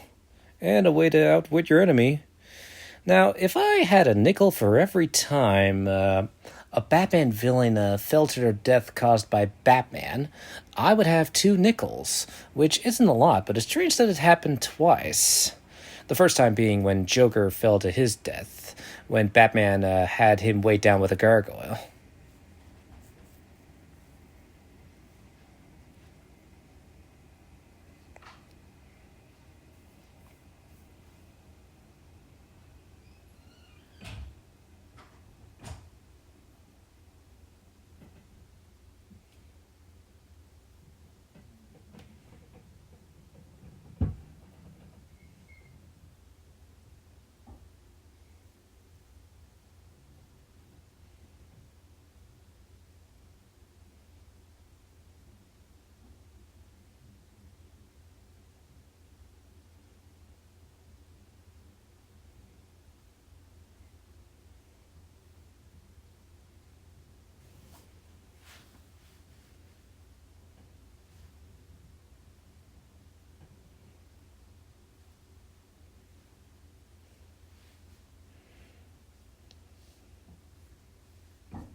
Also, Batman Forever is the first time in which a Batman movie depicts Arkham Asylum from the comics. Now, Dr. Burton, ha ha, how clever. Dr. Burton was actually played by the late actor Rene Auber, Aubergenois. Aubergenois. Rene Aubergenois. He was played by Rene Aubergenois, and other roles that Aubergenois was known for was he was known for playing John Mulcahy in the film version of MASH. He was also known for playing Odo on Star Trek Deep Space Nine, and he also voiced Chef Louis in The Little Mermaid and Dr. Robert March on Batman the Animated Series.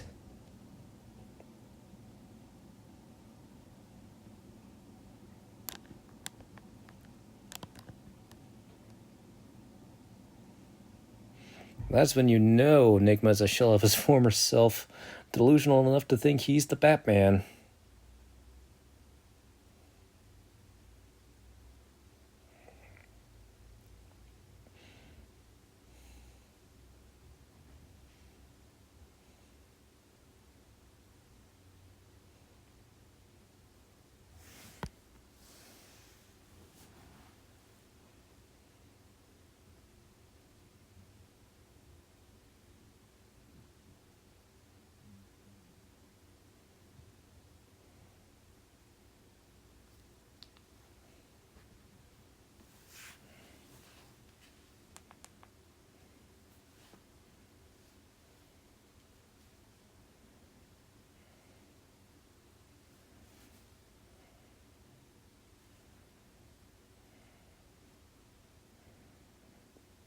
Alfred's like, yeah, get some.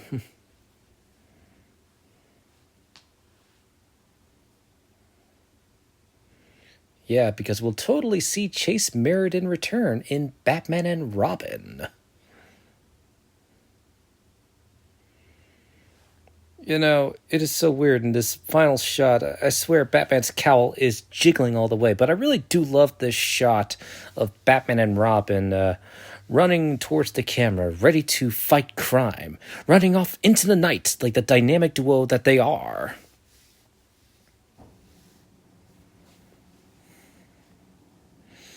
And that, ladies and gentlemen, was Batman Forever.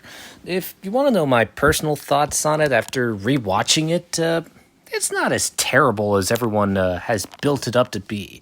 Is it the best film ever? No. It's going to be inferior to 1989's Batman and The Dark Knight and Batman Mask of the Phantasm. But it's certainly better than Batman and Robin and also Batman v Superman. It really did take risks, and give Schumacher credit. He really wanted to try something that stayed true to the spirit of the character while also trying to meet the demands of being lighthearted. I mean, he was just doing what the studio told him, so it's not entirely Schumacher's fault. I mean, and Schumacher was dedicated to making this enjoyable while also making it kid-friendly. And I think he succeeded in that. And I know that there are a lot of grown adults around my age who pretty much love Batman Forever. I mean, I think it's pretty decent. It's fun, it's campy, the music's great. I love the dedication to the suits, and the performers are pretty decent. I like that this tries to explore Bruce's tortured psyche. I love that it features Kiss from a Rose. I mean, it does have a lot going for it. It's decent. Not great, but not terrible either. And honestly, this feels like the perfect way to pay tribute to Val Kilmer. This commentary is, like I said, dedicated in Val Kilmer's memory.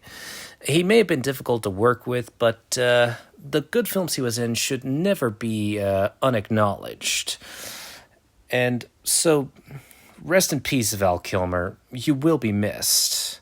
Thanks for listening to my commentary of Batman Forever. It feels great to talk about this on the film's 30th anniversary. Hope you had fun listening to it, as I had fun watching it for pretty much the second time. Be sure to like and subscribe. Don't have a good day. Have a great day.